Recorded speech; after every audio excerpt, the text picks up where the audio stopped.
स्वागत है दोस्तों आपके अपने चैनल विशु टेक में। तो जैसा कि आप हम लोगों ने पहले अपने वीडियो में जो पार्ट वन था उसमें हम लोग introduction of the well foundations, type of the well foundations and shape of the well foundations के बारे में स्टडी कर लिया है। बेसिकली यहाँ से हम लोग स्टार्ट करने वाले हैं main course of the well foundation, that is component of the well foundation. तो component of the well foundation के साथ में हम लोग यहाँ पे इसको स्टार्ट करेंगे। मीनवाइल में सबसे इंपॉर्टेंट चीज क्या है दोस्तों कि वेल फाउंडेशन के टिपिकलिटी के बारे में डिटेल्ड में आप लोग डिस्कस करने वाले हैं इस वीडियो में। तो चलिए स्टार्ट करते हैं आज का वीडियो। तो सबसे पहले यहाँ पे आप देख पा रहे हो कुछ काफी ज्यादा कंटेंट्स हैं रिलेटेड टू, जैसे नंबर वन कंटेंट यहाँ पे दोस्तों क्या है वो है cutting edge, second well curve, third well steinings, bottom plug, sand filling, intermediate plug and top plug.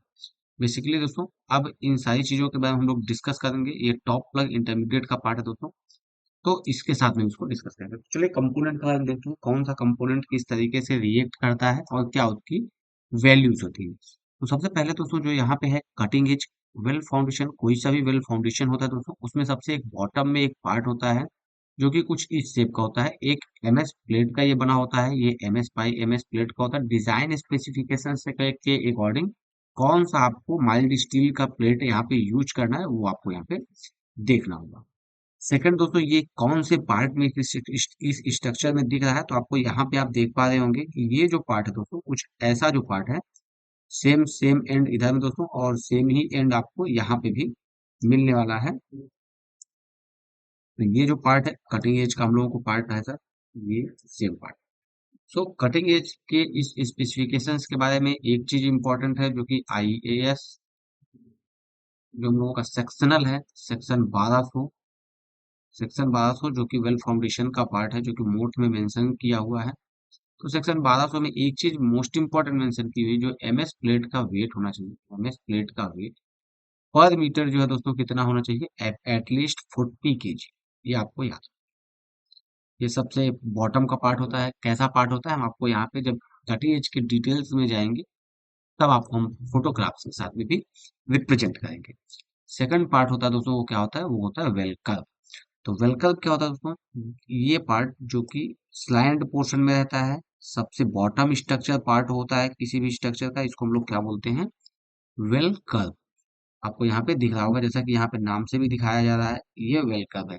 Well curb की कास्टिंग दो पार्ट में भी हो सकती है, तीन पार्ट में भी हो सकती है, बेस्ड ऑन स्ट्रक्चरल सपोर्ट। तो जैसा कि ये जो एक्टिविटी का ये जो बॉटम प्लग का पार्ट है ये लास्ट एक्टिविटी दोस्तों, तो उसके पहले क्या होता है यहाँ पे कुछ सपोर्टिंग सिस्टम्स होते हैं जिससे क्या होता है हम इस इनर शटर्स को यहाँ पे क्या करते हैं, सपोर्ट प्रोवाइड करते हैं और एक ऐसा शेप बनता है जो कि typical through out cross section में हो। Throughout cross section of the well foundation जो होते हैं दोस्तों, अगर हम प्लान देखते हैं तो प्लान कुछ ऐसा रहेगा। अभी इस प्लान का कोई सेक्शन कट कर देते हैं, यहाँ पे अगर कोई प्लान का सेक्शन कट करते हैं तो आपको कुछ वेल फाउंडेशन ऐसा दिख रहा है जिसमें ये थिकनेस ऑफ वॉल है, सेम थिकनेस ऑफ वॉल आपको यहाँ पे रिप्रेजेंट हो रही है और इधर की थिकनेस ऑफ वॉल आपको इधर के साइड से रिप्रेजेंट की जा रही है। तो यहाँ पे वेल कर्व का मेन मोटो है दोस्तों किसी भी स्ट्रक्चर्स को एक शेप प्रोवाइड करना। क्योंकि जब भी हम वेल को ग्राउंड करेंगे या वेल की सिंकिंग करेंगे तो स्ट्रक्चर्स में कुछ स्लोप्स होने चाहिए जिसकी वजह से ये कटिंग एज का जो पार्ट है, ये कटिंग एज का पार्ट जमीन को कट करेगा और ये स्लैंट पोर्शन की वजह से वेल जो होगा वो नीचे की ओर सिंक करेगा। तो ये आपको यहाँ पे इंपॉर्टेंट है, कटिंग एज का जो मेन मोटो है वो ग्राउंड को कट करना, पेनिट्रेट करना वो होता है। उसके बाद में ये संबंध, तो इस केस में दोस्तों सबसे इंपॉर्टेंट था वेल कर्व। अब वेल कर्व के बाद में जो नेक्स्ट एक्टिविटी आती है वो आती है वेल स्टेनिंग्स। वेल स्टेनिंग्स क्या होती है दोस्तों, मान लीजिए कोई वेल फाउंडेशन है जिसकी टोटल हाइट कुछ 50 मीटर से, मान लीजिए दोस्तों एक एग्जांपल्स के लिए कोई वेल फाउंडेशन की हाइट 50 मीटर से। सो उस नंबर 50 मीटर्स को कितने नंबर्स ऑफ लिफ्ट में आप कास्टिंग करने जा रहे हैं, वो क्या होता है basically well staining. Well foundation के केस में हम लोग इसको नंबर ऑफ लिफ्ट नहीं बोल करके क्या बोलते हैं दोस्तों, इसको हम लोग बोलते हैं वेल स्टेनिंग। सारी चीजों के बारे में डिटेल में भी डिस्कस करेंगे, बट यहाँ पे ग्राफिकल रिप्रेजेंटेशन में आपको ये समझ में आना चाहिए कि किस एक्टिविटी के बाद में कौन सी एक्टिविटी या क्या कंपोनेंट्स आते हैं। जैसे ही आप ये वेल स्टेनिंग्स आपकी कंप्लीट होती है और ग्राउंड लेवल मान लीजिए दोस्तों कोई आपका ग्राउंड लेवल है, उस ग्राउंड लेवल से वेल फाउंडेशन मान लीजिए आपका जो वेल फाउंडेशन है ग्राउंड लेवल से नीचे चला जाता है और आपका जो फाउंडिंग लेवल है, जो बॉटम पॉइंट है, ये जो पिनअप पॉइंट है दोस्तों, ये पिनअप पॉइंट, ये लेवल जो है, इस लेवल को हम लोग क्या बोलते हैं, इस लेवल को हम लोग बोलते हैं फाउंडिंग लेवल। फाउंडिंग लेवल का मतलब क्या होता है दोस्तों, ऐसा लेवल जिस लेवल तक डिजाइन में या मेंशन हो कि वेल फाउंडेशन को उस लेवल तक आपको जाके रेस्ट करना हो। तो जो ये लेवल होता है दोस्तों, ये क्या लेवल होता है? फाउंडेशन लेवल, जिस पे हम लोग क्या करते हैं, किसी भी स्ट्रक्चर का बॉटम प्लग करते हैं। तो बॉटम प्लग कैसे करते हैं, इसके बाद हम लोग डिटेल में डिस्कस करेंगे। फोर्थ एक्टिविटी क्या होती है दोस्तों, ये बॉटम प्लग कंक्रीट, जो कि अभी तक ओपन कंडीशन में। फिफ्थ एक्टिविटी होती है दोस्तों, बेस्ड ऑन योर कॉन्फ़िगरेशन और डिजाइन। आइदर यहाँ पे क्या होगा दोस्तों, दो टाइप के वेल्स होते हैं। पहला होता है partly sand and water fill. Bottom part जो होता है दोस्तों क्या होता है, वो सैंड फिल होता है। एंड सेकंड एक होता है फुली वाटर फिल और fully sand fill. Fully water fill दोस्तों बहुत मिनिमम केसेस होते हैं जहां पे हो, बट मैक्सिमम जो वेल फाउंडेशन के केसेस होते हैं वो partly sand filling, partly water filling, ये दो केस बनते हैं। तो बॉटम प्लग की एक्टिविटी के बाद में अब कितने दिन बाद में आपको ये सैंड फिलिंग करना है, इसके बाद इंटरमीडिएट प्लग, यहाँ से कुछ सरकमस्टांसेस क्वालिटी रिलेटेड आती है दोस्तों। यहाँ पे कुछ ड्यूरेशन मेंशन करना इंपॉर्टेंट रहता है, जो कि हम लोग डिटेल में डिस्कस करेंगे। आफ्टर 7 डेज के बाद में हम लोग क्या नाम है, सैंड फिलिंग करते हैं। सैंड फिलिंग की क्या क्वालिटी होनी चाहिए, क्या क्वालिटी नहीं होनी चाहिए, वो सारी चीजों के बारे में हम लोग नेक्स्ट डिस्कस करेंगे। नेक्स्ट एक्टिविटी क्या होती है दोस्तों, होती होती है इंटरमीडिएट प्लग। जब सैंड फिलिंग हम लोग किसी एक लेवल तक कर देते हैं, मान लीजिए दोस्तों इस स्ट्रक्चर में हम लोग यहाँ पे सैंड फिलिंग तक करते हैं। अभी सैंड फिलिंग यहाँ पे इस लेवल में होने के बाद में सैंड को वाटर से कुछ पार्ट को सेपरेट करना होता है। तो उस केस में हम लोग क्या करते हैं, यहाँ पे एक 300 mm या जो भी आपकी ड्राइंग में मेंशन किया हो, 300 mm की एक कंक्रीट करते हैं। और ये जितनी भी कंक्रीट होती हैं, चाहे बॉटम प्लग हो, चाहे सैंड आई इंटरमीडिएट प्लग हो, ये सारी कंक्रीट कौन सी कंक्रीट होती है? Creamy concrete. मतलब आपके पास में एक क्रीमी होगा दोस्तों, जिसकी हेल्प से आप अंडर वाटर कंक्रीट को कंस्ट्रक्ट करिए। सो फर्दर जो नेक्स्ट आता है दोस्तों, अभी इंटरमीडिएट प्लग को ही बेसिकली दोस्तों, अगर सैंडफिल का केस है तो टॉप प्लग बोलते हैं। और इसके बाद में जो हम लोग यहाँ पे कुछ वेल पैकिंग के लिए सीमेंटीशियस कंक्रीट यहाँ पे लिखा है, but based on the site condition दोस्तों, यहाँ पे कुछ सेक्रिफिशियल बीम स्लैब्स हम लोग डालते हैं। इस ग्रुप में पहले बीम को प्लेस करते हैं। मान लीजिए कोई एक सर्कुलर वेल है दोस्तों, यहाँ पे आप देखिए सर्कुलर वेल्स में पहले हम लोग बीम प्लेसिंग्स कर देते हैं। बीम प्लेसिंग्स के बाद में ये जो पार्ट बचा है, इस पे हम लोगों ने क्या करते हैं, प्री कास्टेड स्लैब डाल देते हैं। Pre casted beam and pre casted slab डाल के वेल को क्लोज करते हैं। देन आरसीसी का जो भी स्ट्रक्चर है वेल कैप से रिलेटेड, वो हम यहाँ पे कंस्ट्रक्ट करते हैं।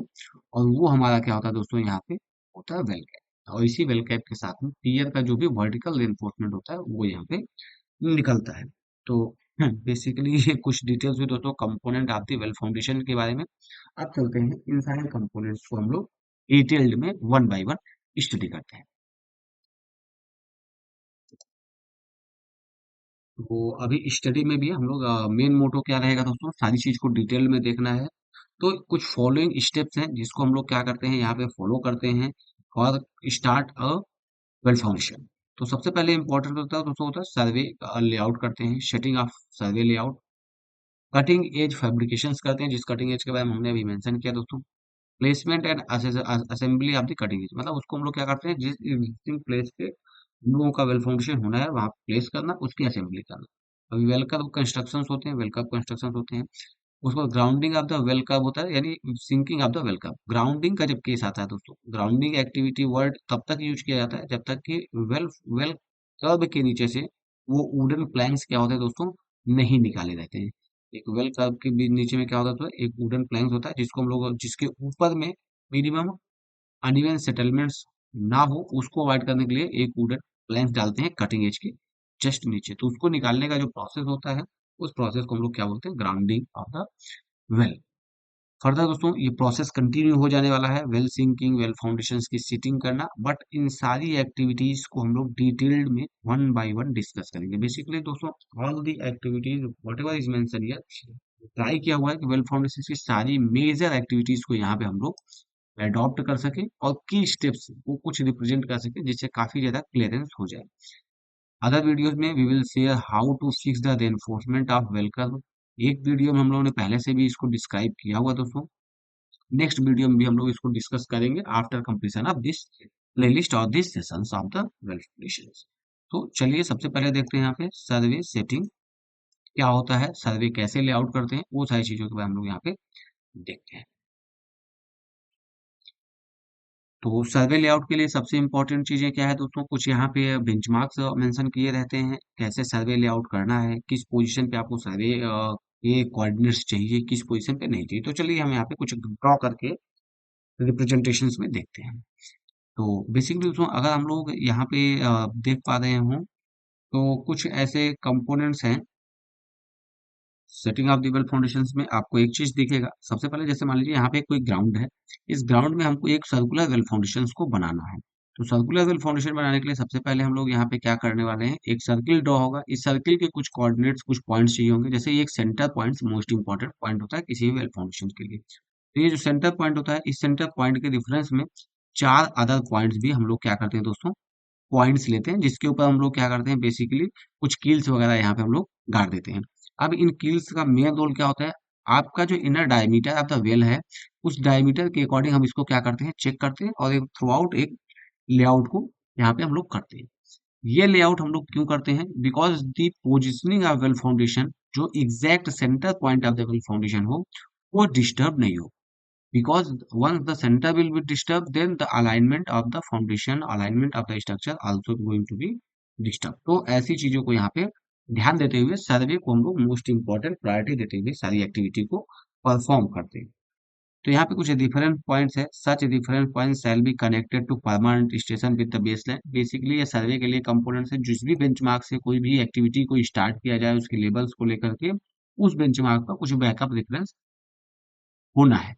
तो आप यहाँ पे देख पा रहे होंगे दोस्तों, कुछ यहाँ पे वुडन प्लैंक्स हैं, जिस वुडन प्लैंक्स के बारे में हमने डिस्कस किया हुआ था। ये वुडन प्लैंक्स ही ऐसे कंपोनेंट्स हैं जो कि कटिंग एज के नीचे में रहते हैं, ऐसे कुछ प्लेसिंग रहती है दोस्तों उनकी।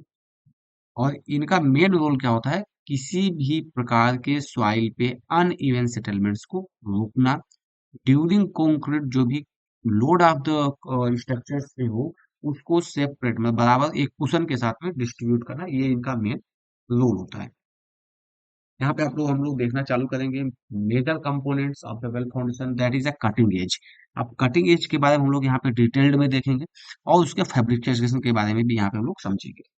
तो जैसा कि हमने पहले मेंशन किया था, कटिंग एज फैब्रिकेशन जो है दोस्तों, वो हम लोग कहाँ पे अपने स्टार्ट करते हैं, it can be done in fabrication, it can be done at site. तो ये दोनों कंडीशंस में हम लोगों का होता है। तो अब यहाँ पे देख पा रहे हो दोस्तों, सबसे पहले अगर एक एक ये सर्कुलर वेल फाउंडेशन का दोस्तों एग्जांपल है, ये वुडन प्लैंक्स हैं। ग्राउंड इंप्रूवमेंट्स के बाद में, ग्राउंड इंप्रूवमेंट मीन्स दोस्तों कुछ कंपैक्शन करते हैं जिससे कि कंक्रीट के टाइम अनइवन सेटलमेंट्स ना हो। तो यहाँ पे आपको ये वुडन प्लैंक्स दिख रहे होंगे, और इस वुडन प्लैंक्स के ऊपर में ये कटिंग एज आपको यहाँ पे दिख रहा है। तो अगर आप ये डिटेल्ड में वीडियो को देखिएगा दोस्तों, तो आपको वेल फाउंडेशन का सारा कॉन्सेप्ट लगभग क्लियर हो जाएगा। अगर आपको कोई डाउट होता है तो आप कमेंट भी कर सकते हैं। अब दोस्तों यहाँ पे आप देख पा रहे होंगे, ये वेल कर्व जो है दोस्तों, इसके बीच में कुछ यहाँ पे आपको होल्स दिख रहे हैं। बेसिकली इस वेल कर्व्स के बीच में कुछ कुछ यहाँ पे आपको होल्स दिख रहे होंगे। ये होल्स जो है दोस्तों, ये basically vertical enforcement of the well curve को यहाँ से स्टार्ट करने के केस को रिप्रेजेंट कर रहा है, कि आपको जो भी अब होल्स आपको चाहिए वर्टिकल एनफोर्समेंट डालने हैं, वो इन सारे कटिंग एज में ऐसे फिक्स करना है। तो ये मोस्ट इंपॉर्टेंट है जो कि आपको देखना है। अब इंपॉर्टेंट इस वेल कर्व में क्या है दोस्तों, वो है इस वेल कर्व का वेट। जो स्पेसिफिकेशंस हैं सेक्शन 1200 के, वो बोलते हैं दोस्तों 40 केजी पर मीटर से कम जो है, इस वेल कर्व का जो वेट है वो नहीं होना चाहिए एमएस स्टील का। तो ये आपको देखना है। ये एक इसमें ये एक प्रोजेक्ट है दोस्तों, जहाँ पे वेल कर्व की हाइट बहुत वेल कटिंग एज की हाइट बहुत कम थी, but some of other projects में दोस्तों क्या होता है, कटिंग एज की हाइट जो होती है वो बहुत ज्यादा भी होती है। ये जो कुछ पैनल्स दिख रहे हैं दोस्तों, ये नेक्स्ट एक्टिविटी है। वो एक्टिविटी क्या है, start of the inner shutter work. तो ये नेक्स्ट एक्टिविटी में अभी हम लोग चलेंगे दोस्तों। यहाँ पे कुछ की कंपोनेंट्स लिखे हुए हैं, जो कि हमने काफी ज्यादा डिस्क्राइब भी कर दिया। की कंपोनेंट्स में एक हमने जो यहाँ पे कटिंग एज का वेट के बारे में हमने यहाँ पे डिस्कस किया। हीटिंग प्रॉपर्टी के बारे में यहाँ पे मेंशन किया हुआ है कि किसी भी प्रकार के कटिंग एज में हीट परमिसिबल नहीं है। Minimum heat, cold and hot करके कंडीशंस की हीट परमिसिबल नहीं है दोस्तों। वो सारी चीजों को आपको यहाँ पे ध्यान देना है। ये सेम दोस्तों जैसे अभी हम मेंशन किया, काफी प्रोजेक्ट्स में क्या होता है, कटिंग एज की हाइट्स, ये कटिंग एज है दोस्तों, इसकी असेंबली कुछ ऐसे की जाती है जिसमें ये इनर शटल के सपोर्टिंग सिस्टम्स को भी असेंबल करके भेजा जाता है। अब यहाँ पे कुछ मोस्ट इंपॉर्टेंट की पॉइंट्स है, उसको हम लोग यहाँ पे डिस्कस करते हैं। Cutting edge will be placed over a wooden sleeper, जैसा हमने पहले मेंशन किया, maintaining the spacing of 2 metre centre centre. तो यहाँ पे जो कोड ने मेंशन किया 2 metre, this is the maximum. Always remember दोस्तों, ये क्या है यहाँ पे, मैक्सिमम है कि मैक्सिमम आप 2 मीटर पे प्लेस कर सकते हैं, but for the safety of the structure as per experience based on me, you have to place approx from the 700 mm। तो 700 mm पे प्लेसिंग से स्टार्ट करने से क्या होता है दोस्तों, जो कंपोनेंट्स होते हैं वो काफी ज्यादा स्ट्रॉन्ग होते हैं, और जो लोड डिस्ट्रीब्यूशन पैटर्न होता है वो काफी ज्यादा अच्छा हो जाता है। तो in case cutting the in case the massive cutting is to be fabricated to be done by rulers, और rulers की हेल्प से होती है। तो अब नेक्स्ट एक्टिविटी में हम लोग चलते हैं दोस्तों, जैसे कटिंग एज में आपको डिटेल में यहाँ पे डिस्कस हो चुका है। नेक्स्ट एक्टिविटी जो हम लोगों की है वो है वेल कर्व के बारे में। तो inner shutter of the well curve क्या होता है दोस्तों, उसको हम लोग यहाँ पे डिस्कस करेंगे, और ये डिस्कस हम लोग डिस्कशन स्टार्ट करेंगे अपने नेक्स्ट वीडियो में, जो कि होने वाला है पार्ट नंबर 3। तो पार्ट नंबर 3 में हम लोग यहाँ से स्टार्ट करेंगे कटिंग एज के बाद हम लोग स्टार्ट करेंगे how to fix the inner shutter, how to fix the reinforcement and outer shutter of the well curve. इन सारी चीजों को डिस्कस करने के बाद में हम लोग यहाँ पे दोस्तों क्या करने वाले हैं, नेक्स्ट सिंकिंग जो कि मोस्ट एक्टिविटी है उसके बारे में पूरे डिटेल में हम लोग यहाँ पे डिस्कस करेंगे। तो ये सारी चीजों को हम लोग नेक्स्ट वीडियो से स्टार्ट करेंगे। We will start from the inner shutter formwork from the well foundation. तो अभी तक आपको वीडियो पसंद आया हो तो प्लीज लाइक करिए, वीडियो को शेयर करिए चैनल को दोस्तों के साथ में, please subscribe the channel. Wish you take, thanks for watching this video, thank you so much.